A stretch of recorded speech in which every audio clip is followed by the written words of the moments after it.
made no sense to me because they had the trains running, all of the trains running on the schedules all of the time.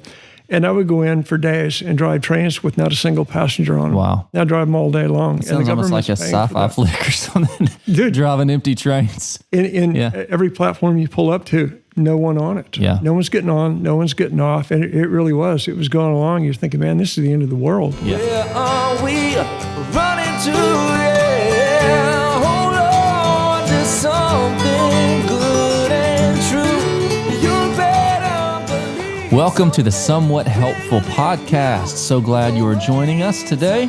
I have a very special guest with us, Danny Anderson. If this is your first time seeing the Somewhat Helpful Podcast, I'll give you a little intro. We set the bar very low so that way we can exceed expectations. But I do hope that this podcast is at least somewhat helpful to you. We take a look at faith, culture, and life and the intersection of those things and just try to take a little bit closer look at how we can better think about the situations going on around us in this day and age, all the difficulties that we face. And we do that through a lens of the Christian faith. Yep. So today, as I mentioned, Danny Anderson is with us. Danny so far takes the record as the guest who has traveled the furthest to be on this podcast. Danny came all the way from Australia. He didn't realize it at the time, but really the whole point of you coming here was for this. It was. This day, this time. So this is going to be epic, as the kids say. It will be. It will be. So without further ado, Danny, I will let you introduce yourself. Tell us a little bit about yourself. And thanks for coming on today. You're welcome. Thanks for having me. Let me see. I was born in the States a long time ago and lived here. I met my wife, or the girl that became my wife, in 2003. I was living in Kansas City at the time, and she was on holidays up from Australia.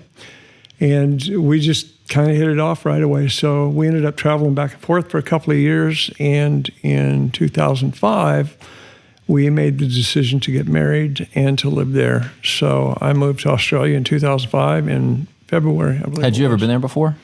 Only just to visit Jen. Okay. And, it was great. It was beautiful. Yeah. It was new, exotic, exciting. Yeah. Culture was quite a bit different, some unique ways, I guess. Mm-hmm. But it was good. And so I got down there and got my permanent resident visa, which lasted for a few years until I ended up getting citizenship there as well. The U.S. and Australia both allow for dual citizenship. Mm-hmm. So I became a citizen of both countries about 10 years ago. Gotcha. I carried 2 passports and feel like James Bond. Yeah, that's impressive, man. Yeah, it is. But it was good. As I said, when I first went there, it was very exciting. I had a new marriage, a new wife, all new cultures, all new people, all new everything. And they speak English after a fashion, but there are quite a few things that are different. Sure. And, a lot of them very good. Some of them, I still scratch my head a bit. But, overall, the Aussie people are great people. Yeah. They're very welcoming, very friendly. They work hard. They're very good workers, mostly. Yeah. I just really found that I liked it there and all. Yeah. But well, I'll give a hint of what's to come, and the reason, one of the reasons that I wanted to chat with you about your experience, obviously, was the challenges that you went through during COVID, and what the Australian government, how they chose to respond to this pandemic, and how that was different from what we saw in the United States. Maybe not necessarily different in quality, but a much greater degree of what we saw a little bit of here. And really, we've not seen anything in my lifetime. I've not seen anything like this. No. Not just the pandemic itself, but the response of governmental authorities. And the people too. Yeah. And that for me was, and we'll get to it in due course, but Well, I'll just open it up there and say, so you were enjoying your time. You liked Australia. I was. It's an interesting thing now because hindsight's 2020, and I can look at it now and I understand some little niggles that I had back in my subconscious about the way things went in Australia. It was just little things, and I would make comments. I'd say, well, why do you guys do this way? Or why is this way? And I think we went through a period about 2 or 3 years into our marriage where Jen kind of got mad at me and was thinking, man, you're just always having to go at Australians. And it was hard for me to put into words to her, but it's, I come from America, and I'm a very strong believer in the American ideal of freedom and personal accountability and things like that. Yeah. And that wasn't necessarily the case there. And I found that even in the little things like going into a car park or whatever, they were very rule oriented or very, we're going to funnel people, we're going to do this, it was a control thing to me, is what it ended up being. Sure. And the people didn't see anything wrong with that. And I'll get to why towards the end of this, because I think it's important. But I just found the level of control by the authorities there to be at a lot higher occurrence than you would have here. Right. And, I don't know if I'm making this very clear or not, but basically the people in charge like to control things. Yeah. And what I found, especially through the COVID thing, is that the people actually welcome that there. And it's odd because it dawned on me one day that Australia started out as a penal colony. And the thought occurred to me one day, it's like, they're still a penal colony. They like being told by the wardens what they can and can't do, as long as the warden is feeding them and allowing them their freedoms to say, go visit your neighbors or go see somebody in the hospital, if they're even allowing that, which I think they may be trying to push back on that again now. And that's such a different ethos than the American ideal that you mentioned, because it is. From the United States perspective and the way that this country was founded and the founding documents, it's really the reverse of that, which is the individualism is at the highest priority, and we have God-given innate rights. And the only thing that the authorities, the government, has the authority to do is to protect those rights, to uphold those rights. That's the whole point of it. So it's quite different than looking to governing authorities to tell you what to do and when to do it. Continue. Well, and those are important things because they're. We have the Bill of Rights here. We have the Constitution. We have things that protect our individualism and our freedoms, or what of them we have left, because they're being eroded. Right. And the country is moving towards what I'd seen evident in Australia and what I see evident now in other places in the world that have done these same things. Like Canada. Some of the stuff happening up there is just, it's so sad. It's unbelievable. And people should be free. People should be free. All people should be free. Right. And that's not really the case. And I think that we've talked in the past before about when the whole thing happened with COVID and a lot of the restrictions and just the authoritarian tactics that they used against their people, whether it be from the arrest that they made or the firing on the civilians at a protest, for reasons absolutely unrelated to the protest. Right. They were firing on citizens, with rubber bullets and tear gas. The police were just moving in and just having a field day.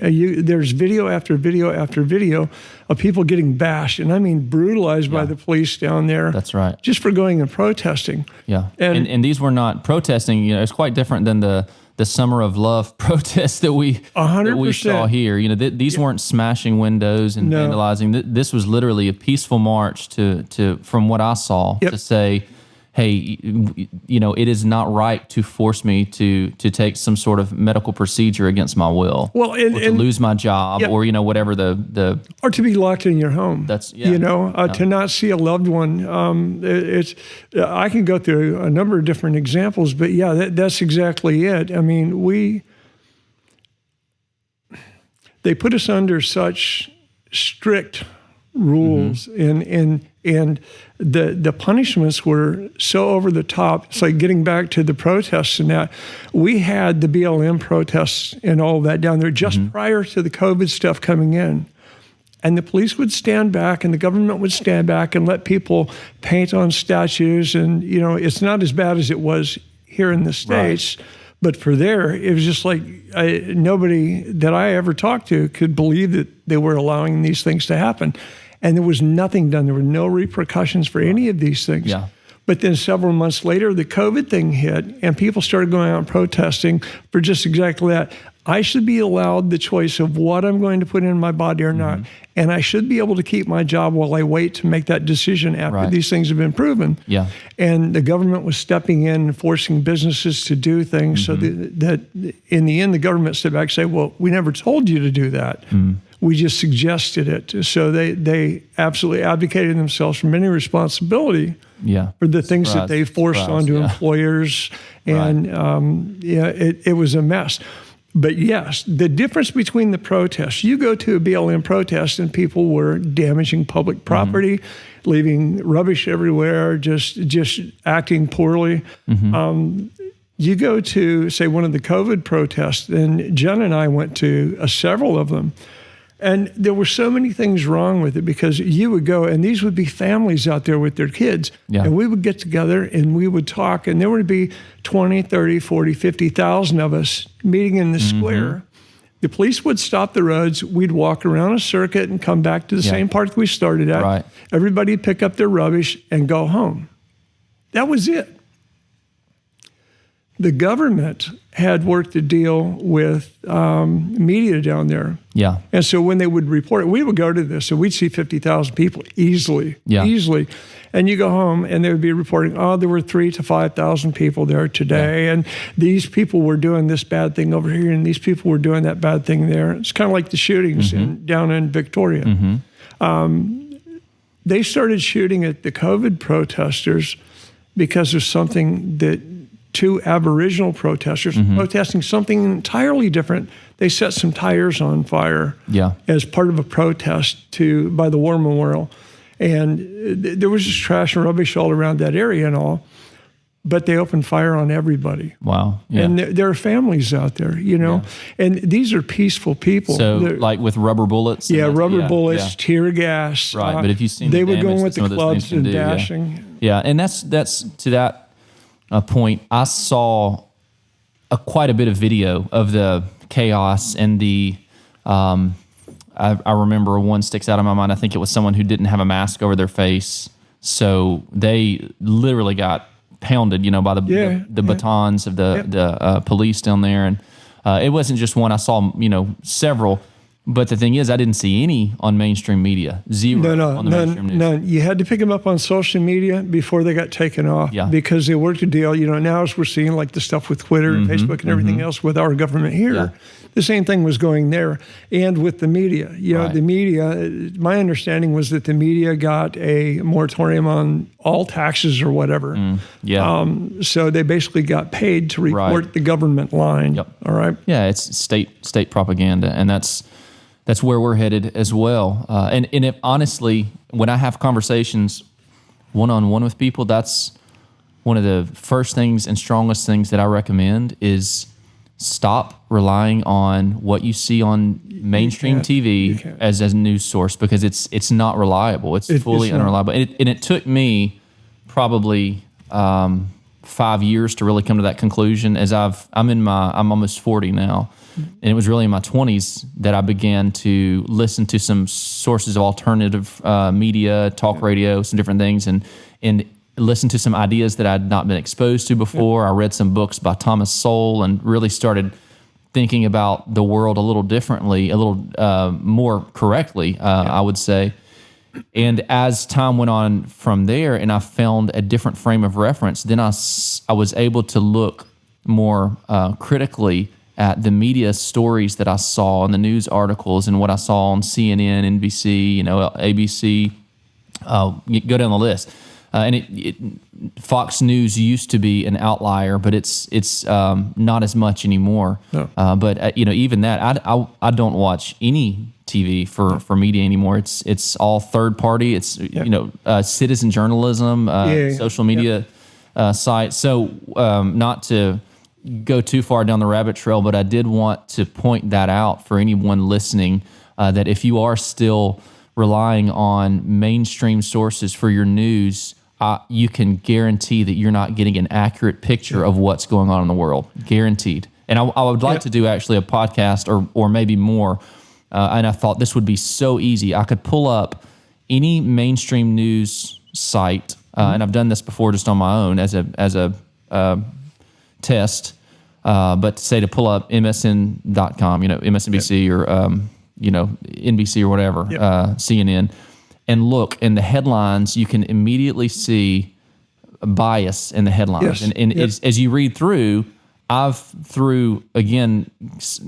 exercising some critical thinking, I've learned questions to ask and the way to see through some of the bias and the wrong assumptions that they base their news on, that really those assumptions are contradictory to a Christian worldview in a lot of ways.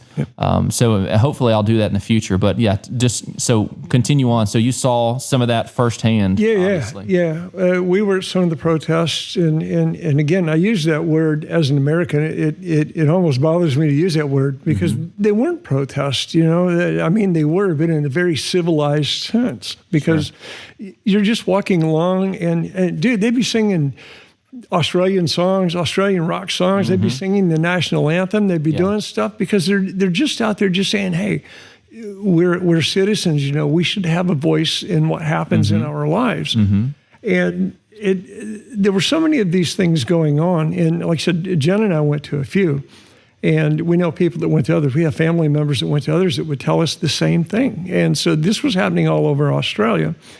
And we're seeing, like you said, we're looking on social media and picking up these quick flicks of videos and stories from people that were getting hammered. Yeah. I mean, there was a guy without a mask that the police were just surrounding him, and the copper comes up behind him, grabs him, head slams him in the ground. Yeah. And the kid was in a coma for a while because it split his head open and did, it caused some sort of brain injury. Yeah. And there was all kinds of stuff like that going on. And that wasn't on the news here, I'll guarantee you that. There was a lot of it that wasn't. I would talk to people and they would say, wow, we didn't see that, we didn't hear that. It's like, man, it's ugly here. Yeah. And, the things with jobs. I had a great job down there. And in the end, they come and said, you need the job or you're going to lose your job. Yeah. And I said, I'm not taking the job, and I listed out, I had to fill out all these forms, please explain. And so I did. I filled out this thing. I said, well, I've got a family history, this, that, and the other. And these are actually side effects of these vaccines that I'm prone to because I've had several of these things happen. After cancer treatment, these things happen to me. So I'm very prone to getting them again. And, I don't want to endanger my health. I take my chance on my immune system. And, in the end, I lost my job. Jen lost her job. It was brutal down there for a while. Yeah. We went through long stretches where we'd be locked in at home. And tell me about that. That was they would, you had, unless you were considered an essential worker, which technically I was because I was a passenger train driver down there, made no sense to me because they had all of the trains running on the schedules all of the time. And I would go in for days and drive trains with not a single passenger on them. Wow. I drive them all day long. It sounds almost like a sci-fi flick or something. Dude, driving empty trains. In every platform you pull up to, no one on it. Yeah. No one's getting on, no one's getting off. And it really was. It was going along. You're thinking, man, this is the end of the world. Yeah. It was really bizarre. But then after that, I got taken off roster because I wouldn't get the job. So I'm not getting any pay. I can't claim for any benefits or anything. It's not like you've been fired. You haven't. You've just been taken off roster. So Right. Well, they didn't fire you. I mean, right? They just told you that you couldn't work and get paid. So Yeah, and we saw a lot of that here in the U.S. as well, where there was, we're not going to force you to take this. It's just, but we're not going to allow you to come to work and earn your paycheck until you do. So it got so insane down there because and so many things that have happened since, and even since I moved here, 6 months ago, 7 months ago, whatever it is now. They finally started letting, because they had no teachers, like in Queensland. Right. That was a big story, and I think that actually broke here. They had no one to teach the kids, so they had to back off of their stance that you need to be jabbed to come to work as a teacher. And nobody stood up for the teachers down there. Yeah. And so the government said, well, we're going to let you come back, but for the first 6 months you're back, we're only going to give you half pay. It's like, I would have just told them no. Yeah, I'm not going to do it. Right. That's and there were so many things like that going on. There were paramedics losing their jobs, nurses, doctors, everybody, all these critical people that they say that they needed. Right. And then they were terminating them. Yeah. And then importing in from other countries to bring people in to fill these roles. And and not to get, I don't want to get sidetracked because I don't think this is the episode to do that. I hope to have some people on in future episodes that do have more medical knowledge and can speak more from that angle. But I will say, for me personally, very early on when I heard that there was a vaccine being developed, and I was somewhat familiar enough with the process to know that usually took years, potentially decades to do. And then I learned that this was the mRNA technology, and I learned. I just did a little research on my own and saw, well, how does this actually work? And it is quite different than the original vaccine technology. This is something that is brand new, and I say brand new. It's something they've been working on and trying to develop for decades, but yet there's never been a single vaccine, if you want to call it that passed normal human clinical trials. So when I realized that on my own, right, that wasn't advertised anywhere, but I began to look and I began to see there's never been this type of technology that has passed human clinical trials. From that and several other things, I realized for myself, I'm not comfortable injecting this into myself or into my family. I know that we do have an immune system, right? That, as you mentioned, that does a pretty miraculous job of learning to fight off new pathogens and illnesses on its own. Not to say that there's never, that. Again, not to get too far into it, but I will just say this: I think for a reasonably informed person, particularly one that understands the value of individual liberty, there was ample reason to say I'm either not taking this or I'm going to wait and see what happens before I take this novel experimental technology. So with that said, it makes sense for people here, for people all over the world, to say, hold on a minute, I'm going to wait before I do this. So tell me what happened from there.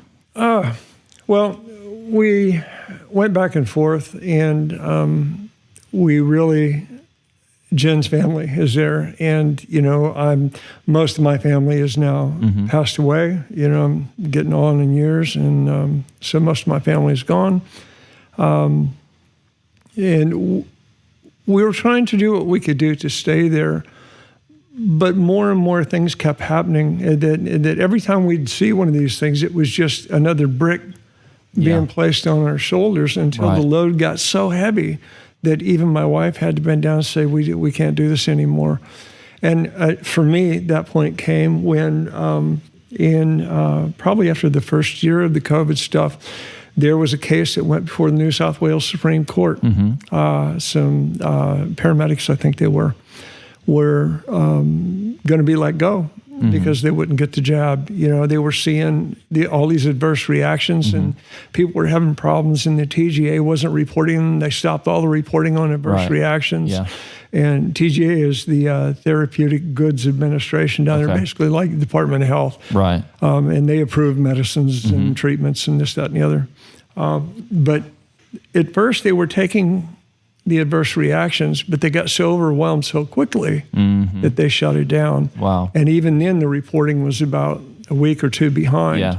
And so the more that they pushed into these vaccines, it started with AstraZeneca was first, and then Pfizer came on. Then they started allowing, I think Moderna was the third. I don't know what else they have down there now, but they had so many problems, they just shut it all down. They quit reporting it. And the explanation they gave is like, well, people are using this information for the wrong reasons. It's like, hold on. If you give 1,000 shots and 600 people are getting very ill because of those shots, and you say that, how is that using the information for the wrong purposes? Yeah, and that just pretty clear. The purposes was to do what they thought people should do, and it goes back to what you said. It's a control thing. Yeah. Well, getting back to this trial, and this is where it happened for me. It was actually a legal thing, because when they come out and they gave evidence in this deal, and some of the claims I thought were a bit dodgy. It's like, man, it seemed weak to me. I'm not a lawyer, but it just seemed weak to me.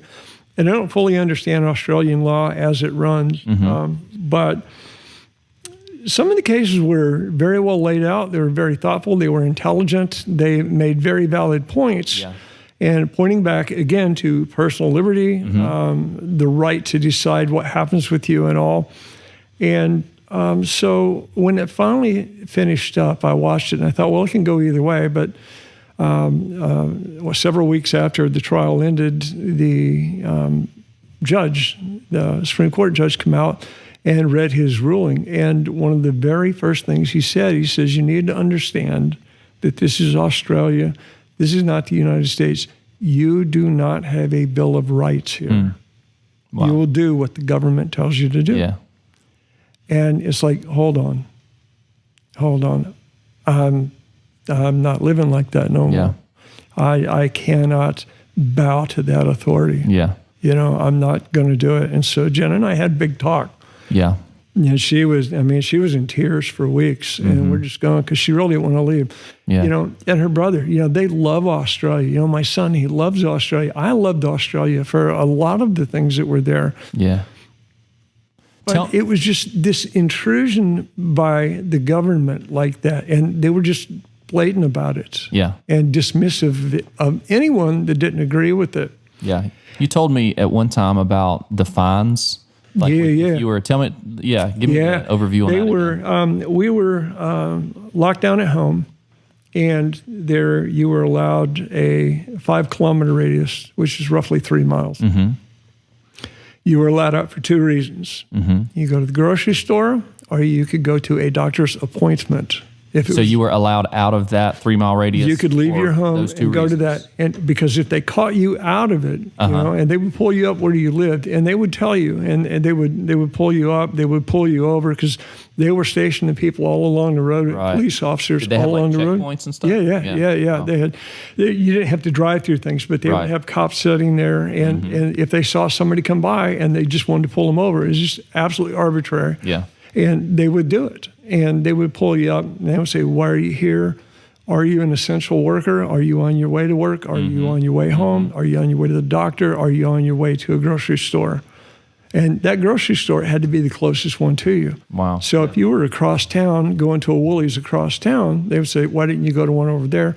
Here's your fine, $5,500. $5,500 per offense. And I think it ended up being the same for masks as well. If they caught you without a mask and they wanted to do you for the mask, it was up to a $5,500 fine, I believe. I'm not 100% on that, but I'm fairly certain. Yeah.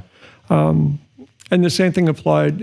Fines could go even higher if you had people over to your house to visit, or if you went over visiting someone else. Any of these things that they didn't deem necessary, they would fine you for. Right. And the government could actually reach into your bank account and just take the money out. It wasn't up to you to pay it. They could just take it if they wanted it. Right. So is that the normal operation there? Like when, let's say you had a fine for a speeding ticket, you would just go and you would pay or make arrangements to pay for it. But if you didn't and you had it in your bank, they could reach in and get it. And so they gave you the opportunity to pay. They give you the opportunity to pay for it. Now with the COVID thing, my understanding was that they would just go in and take it. Right. It was different. The Yeah. whole thing with the COVID thing was different. And it was more, I think, as an oppressive tactic. They wanted you to know deterrent. that, Yeah. we're coming down on you with everything that we have. Don't do it. Yeah. And they wanted to scare you into not doing anything. Right. Yeah. And it was just an intimidation tactic that they used. Yeah. And And what's amazing now, as we're looking at the end of 2022, there's been plenty of evidence and admission now that the vaccines never prevented transmission. No. So all of this was an exercise in futility, Yes. keeping people at home, Yep. keeping people away from each other, until they had the shot, the shot that did not stop transmission.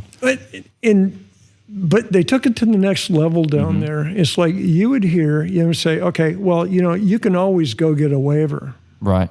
Every doctor that issued a waiver got threatened with being deregistered, which Yeah. means they lose their medical licenses. They can't practice anymore. Yeah. And then roughly 2 months ago, I think it was, I read a story that they wrote into the act, which is like into their laws here, and act is law down there. And they wrote into their act that any doctor that publicly come out and spoke a line that was against what the government's official stance was on something would be deregistered. Right. And that was written into law. Yeah. And so that's about the California bill that has, I believe it's set to become law in the new year, that doctors in California, I was looking up to see if I can find the name of it here, but that doctors now in California can lose their license for misinformation, Yep. right, between them and their patient. So yeah, we're seeing the same thing here, unfortunately. Well, and that's what I was saying earlier. I see a trend in the United States. Right. And it's very saddening and it's very angering in that you're moving in that direction, and it's not a good direction to go in because you start removing the safeguards, no matter how safe you think you're making yourself over this COVID deal. Yeah. The same thing gets used again for something else down the road. Yeah. And at some point you're going to end up, everybody's going to be under the thumb. Right. Yep. And It's in California. It's Bill AB 2098. If anybody wants to look it up, but yeah, I follow quite a few doctors on social media, different platforms, who have been fighting against this and speaking out against it. But it's there to punish those doctors that don't toe the government line, Yep. and if they say anything. And what's ridiculous is what we just said, which is common knowledge, that the jabs never prevented transmission. That would have been misinformation a year ago. Like Yep. you would have been deplatformed, or a doctor in California, if he would have said that, which was accurate. Yep. It was accurate then. It's accurate now. But now he would have lost his license for that with this bill. So yeah, it's absolutely ridiculous, the direction we're going. So with all of that, did you ever catch any of those fines or? Didn't. Yeah, Didn't. definitely. And we took our chances. Yeah. We had people over. We made sure that our son stayed social. He's young teen. Young teens need to be together. Oh yeah. And some of his mates, we would just get on the phone with their folks and say, look, we're just going to keep this very low key, but Yeah. he can come here or we can take the kid there or whatever, but these kids need to be kids Yeah. and they need to live. They need social contact. Right. And they're being harmed by all this. Yeah. And we were very blessed in that we had a group of people Yeah. that we could do that with. Sure. Jen and I didn't get out too much. Occasionally, we would sneak family in, and we would have things. And we had good neighbors. I think that a couple of them were unhappy about it, Right. but not to the point where they would dive us into the police. Yeah. And so we were very blessed in that. But it got to a point where we just said, look, we're going to do this. And if Yeah. we cop the fine, we cop the fine because Right. I'm not going to live that way. Yeah. And so where do you feel like that fall? Go ahead. I'm sorry. No, sorry. Where do you feel like that falls in a lens of the Christian faith? Like to be, because I think there's really clear black and white situations where, let's say, biblical example, you'll bow to this Babylonian king, or you're going to be thrown, in the fire or fed to the crocodiles or whatever they wanted to do to you. At that point, it's clear that our allegiance to God and His law supersedes our allegiance to any country or anything here on earth. Or our first allegiance is to His kingdom. But then that's not normally the way. You don't jump from point A of a civilized, liberty-oriented society to all of a sudden, you're getting burned at the stake if you profess Christ. It's a series it's a continuum of all of these short moves, and we move further and further into where we have to make decisions, just as you did, for your family. So, so how do you feel your faith played a part into those decisions? Yeah, look, I've always believed that my right to exist came from God. Mm-hmm. I've always believed that my independence and my freedom came from God. Mm-hmm. And I understand that that there are governments and there are authorities that are above me, that there are things I need to do to get along in society, Mm-hmm. and I'm content to do them because they don't have me working against God. Right. Just as a very generic phrase. Sure. When I do see those things, I don't participate. If I feel something is pushing me away from my faith Mm-hmm. or making me bow down to something that is going to place itself above me, it's like, well, hold on, I don't give you that right. God didn't give you that right. I'm not going to grant you that satisfaction of me doing this. Yeah. And as I said, it got to that way down there with us. It wasn't just the fines. They would threaten you with jail as well. And we lost our jobs. And, fortunately, we were very blessed, and God had positioned us well enough to where we could get out. I mean, we're still trying to get Jen out, but that's almost done. Yeah. And she's been able to stay under and keep things going. Where my concern is for the future, being a United States citizen, that's the culture that I know, and I'm watching the trajectory of, and I'm watching the interaction really of Christians, because that's what I'm primarily concerned with. Obviously, I'm concerned for everyone. But I can only speak as someone through a lens of the Christian faith, and from that perspective, I do see the likelihood that we'll continue to have to make more decisions like you had to make, down there, if we continue on this trajectory, which is of government overreach. Yes. And looking into, if there is a law or some sort of ordinance against something that I know is good for my family, as I am following Christ, as I'm trying to do what I can to honor God as a man, as a husband, as a father, as a community member, but there's something that some ordinance that's preventing that, which I know is good. Well, biblically, we know that there's not just a sin of commission, but a sin of omission. He that knows the good he ought to do and yet doesn't do it. So here you have kind of a conflict of, I know that this thing is good. Let's say gathering together, human interaction, right? That's a necessity. That's obvious, right? It is. From the very beginning. Even you could obviously make a very clear biblical case from Genesis, when God said it's not good that man should be alone. And then you see the development of families and communities and those type of things. But anyway, so when you get to that situation, it's how do we then work through those gray areas to figure out, what is the virtuous, what is the righteous thing, what's the God-honoring thing to do in this situation? And I don't think it's not easy, No, it's sometimes very challenging. I mean, some of the stuff that we've been going through. Yeah. Without going into any detail here, there have been some things happen that I've really had to sit down and say, man, what do I do here? Yeah. What do I do, God? How do I get through this? Right. And because I'm not looking to be a rebel or to be a criminal or to be any of these bad things for society. And I don't see myself that way, but I see them setting up laws and rules and edicts that keep funneling us back into the corner. And at some point, you've got to stop and say, no, enough. Yeah. Enough. I'm not going to go any further. And it happens in different little avenues. And, we've gone down some of them, and I've just had to say, look, I feel it's better. It's more honoring to God to do this thing that's better for my family, that's better for me, that's better for my community than what they're wanting to do. Yeah. And I understand the difficulty that governments have sometimes in trying to do the best they can for the most that they can. Right.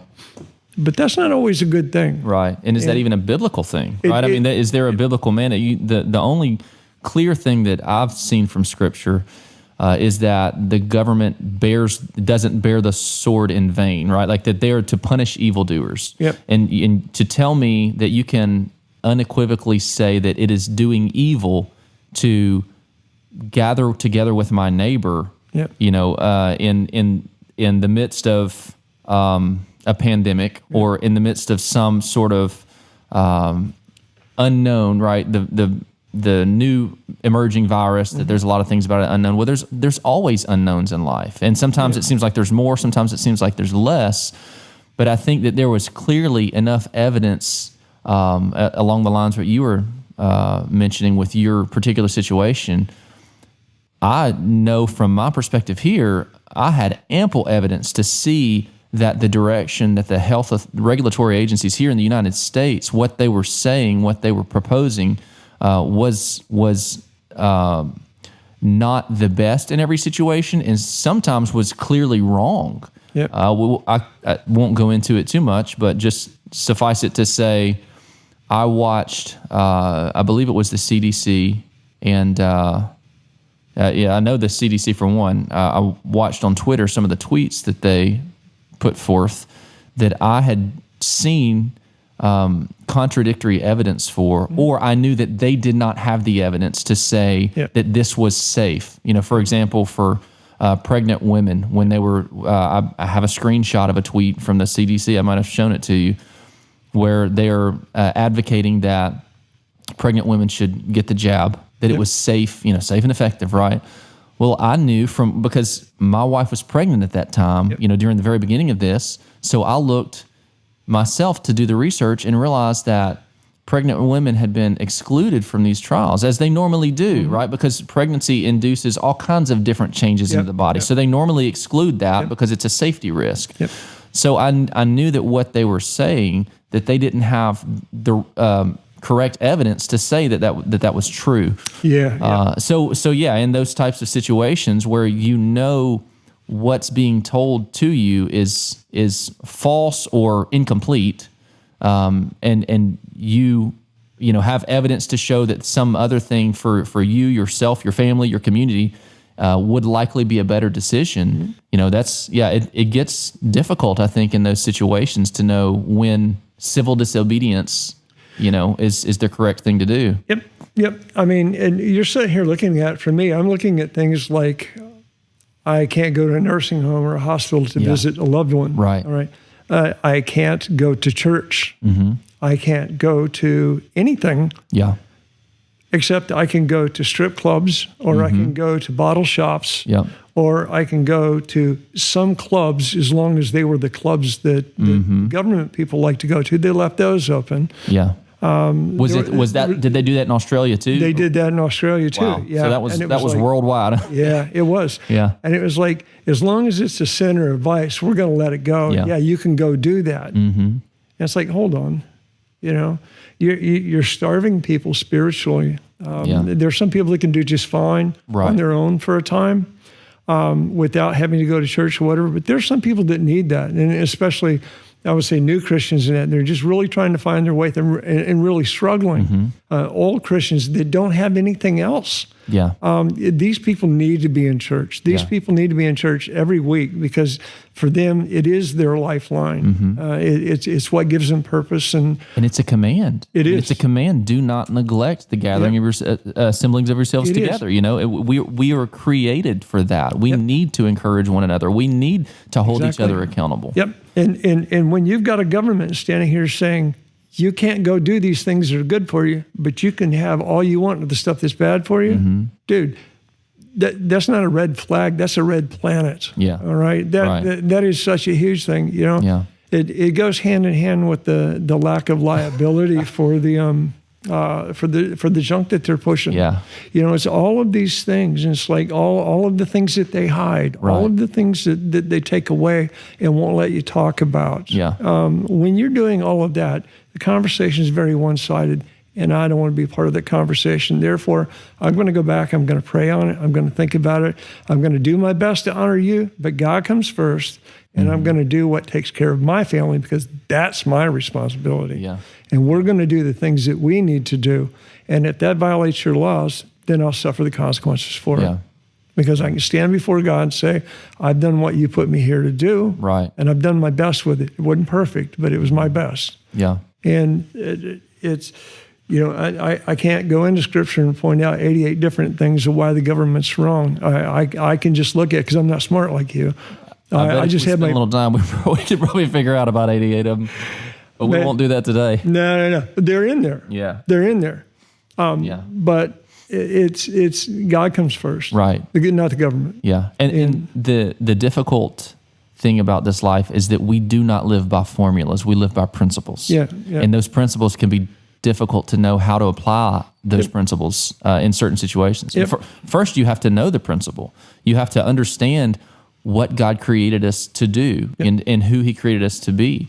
And then we have to rightly apply the correct principle in the correct proportion at the correct time, and one action at one point in time for myself could be God honoring, and yet the same action in a different situation might be sin, and there's just so much circumstantially that dictates how we should respond.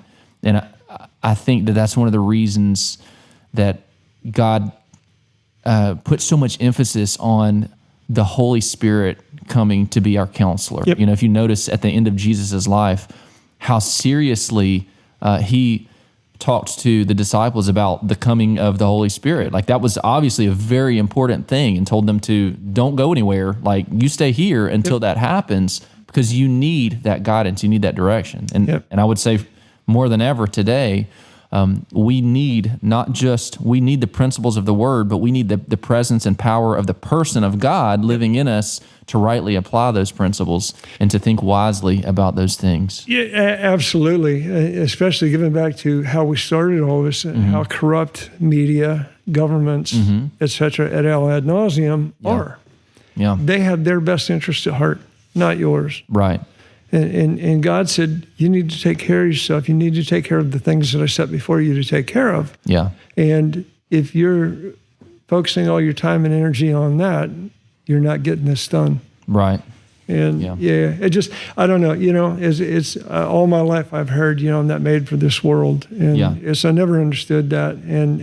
But the older I get, the more alien I feel here. And I love it. I love this world. I love some of the beautiful things in it, some of the people in it, some of the great things that God has done here. But it ain't my place. Yeah. It just ain't, because there is nothing in me that resonates with a lot of what is happening now. There's nothing in there. I see no truth in it. And, it's, I think we may have mentioned it this morning, that there's never going to be a perfect system of governance set up on this earth apart from Christ's return, as the King. When you look in Genesis, when God created mankind, it was originally, the intent was for men and women to be with Him, and for Him to be the sole authority, the ruler, the one who was their counselor, right? Do this, don't do that. But when they sinned and that fellowship was broken, then there's been all kinds of attempts at man to set up different types of authority structures in this world.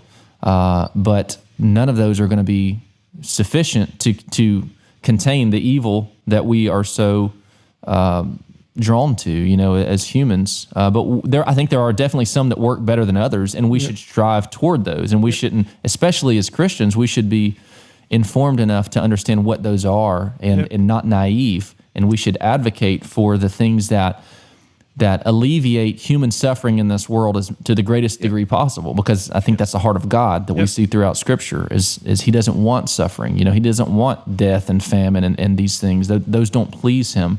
But it's the results of sin, and we have to do the best with what we have and be as wise and use understanding as much as possible. We're not shooting for perfection, because perfection is impossible. But I think that we can be informed and intelligent enough to avoid some of the biggest pitfalls. Yeah. And you look at the greatest mass murders in the last century have been produced by governments. They've been done by governments. The millions and millions slaughtered and starved and everything else. So it's corrupt authority, and that's really, that's a whole nother subject that I'd like to find somebody who has all the answers, because I definitely don't. But how do we determine what authority is legitimate versus what authority is corrupt and illegitimate? Yeah, well, that's the thought coming to me is that it's like, man, every day we all need to be praying for discernment. Yeah. And at least a little bit of wisdom, a little bit more than I had yesterday. Just give me something. Right. Because it's a minefield out there. Yeah. And there's so much stuff that will drag you away that seems innocent. And it's like you're saying, the greatest good for the greatest people. That's great and that's noble and everything. But also, it's a great weapon to be used against you, just like they did with COVID. We're doing the greatest for the greatest. No. That's right. You're not. You're right, yeah. You can't prove any of the claims that you're making. Yep. And until you can, I just want to stand back and reserve my judgment. Yeah. And that's what they wouldn't allow. Yeah. And that's why the COVID thing was so bad. And it's like, dude, I spent all my life, I used to read a lot about World War II and all things going on. And I never understood how anybody could become a Nazi, how they just got, and there have been other civilizations in Earth that were even more brutal. Right. And I've never understood that. But I'm down in Australia going through this stuff and watching the people and watching the government and seeing this, and I understood it. Wow, yeah. I said, this is how. Yeah. This is how. They like that the government is their mama and their daddy. Yeah. And they like the free stuff that the government gives. Yeah. And they like being patted on the head and told they're good citizens, whether it is good or not. Yeah. They never look at that. They just want to feel like they're good. And I never understood that. It's like, hold on, it's not good though. This is not good. This is not healthy. But you're supporting it. And again, and that was what finally broke it for Jen. She said, we're out. We're done. Yeah, and it's so interesting to watch the people. There are many people that recognize that, and there are many that do not. They don't. Yeah. They don't see that. It's like they're asleep. And you mentioned it earlier. The greatest good for the greatest number of people. Yeah. Just wanting that is not enough. Good intentions are not enough. Yep. There have been great atrocities committed with the best declared intentions, whether or not they were the true intentions, who knows, searching the inner depths of a man's heart, but only God can do that. Yet we know, and I've seen it, I think that some people pursue awful policies that harm many people, and they do it with good intentions, but good intentions are not enough. I've thought of it often like this. If there was like a stray dog that came up to my front porch and I wanted to feed this dog, I could get some dog food and feed it.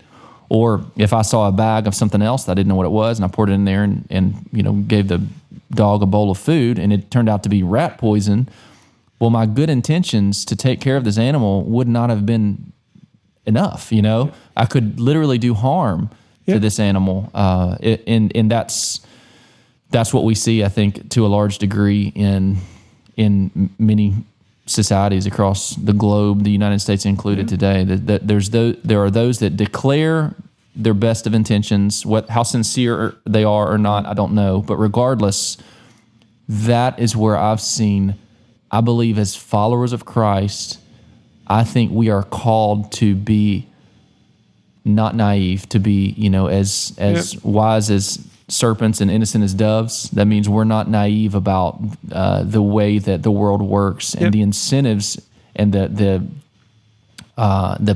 corrupting influence of power, and money and those things. So, that's why I think that discernment is so important. Yeah. Because you're going to hear a lot of things that sound really good on the surface, Right. And they'll get your warm fuzzies in an uproar, and you're thinking, oh, I'm just loving this, and it's all about love, and God is love, and this, that, and there. But sometimes love is hard. Sometimes love is rough. Yeah. And you get bloody coming out of it. That's right. You go into some of these battles, and you see the purpose for it after you've come through it. Mm-hmm. Maybe not while you're going through it sometimes, but when you get through it, you're going, now I understand. Yeah. And the idea of love. What is love? Yeah. And that's a whole nother, again. it is. important That's topic. a big topic. Yeah. That's a big topic. That's a frequently misunderstood concept. 100%. Biblical love is not what we use as love in our culture today. It's not warm fuzzies. Yeah. It's not warm fuzzies. It compassion and empathy is absolutely a part of it. Yep.